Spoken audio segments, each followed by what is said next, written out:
We have two things. One is stars. Every Friday, an email goes out to my team, and my team have to vote one person in the company that they thought did an outstanding job and allocate what they did to one of our values. We have four values. And so it's like this week I nominate Miranda for the value of, outcome focused. And as a personal message, Miranda, I really love the way that you tackled X, Y, Z. It showed that you're committed to being outcome focused. Well done, great job. Now we go around, it's a 5 to 10 minutes where everyone gets an acknowledgement, and the people that aren't getting acknowledgements, it's almost a bit of a self-reflection of, wow, why didn't I get a star? What do I need to do to step up this next week? And those that have done an outstanding job get acknowledged for their efforts. But again, more than anything, it's the way that we constantly cultivate the values. If you've read my book, The Path to Freedom, you know that values need to be alive and active in the company. This is one of those ways that we do that. So it's a chance to pat people on the back publicly, to recognize them. It meets the need for significance, for belonging, for love and connection, and also causes the whole company again to want to do better. And the last thing we end on is score. We shoot around and it's like everyone rate the meeting out of 10. 1 being it was terrible, huge waste of time. 10 being it was productive, it was insightful, I loved it. And what's one word that demonstrates how you're feeling now? One word close. So I might say 8, gratitude. 8, powerful. 8, aligned, clarity.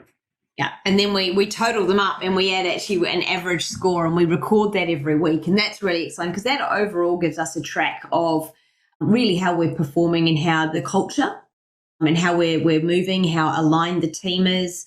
We're on track, all sorts of things, because it's a really good indicator when we do that number every week. We go, oh, we got this number, we got 9.8 this week. 9.2, that was a bit lower today. And there's often reasons for it. So very, very powerful. It's the structure of running a really effective meeting where you get through the stuff that matters, you discuss and sort out the shit bits, the issues.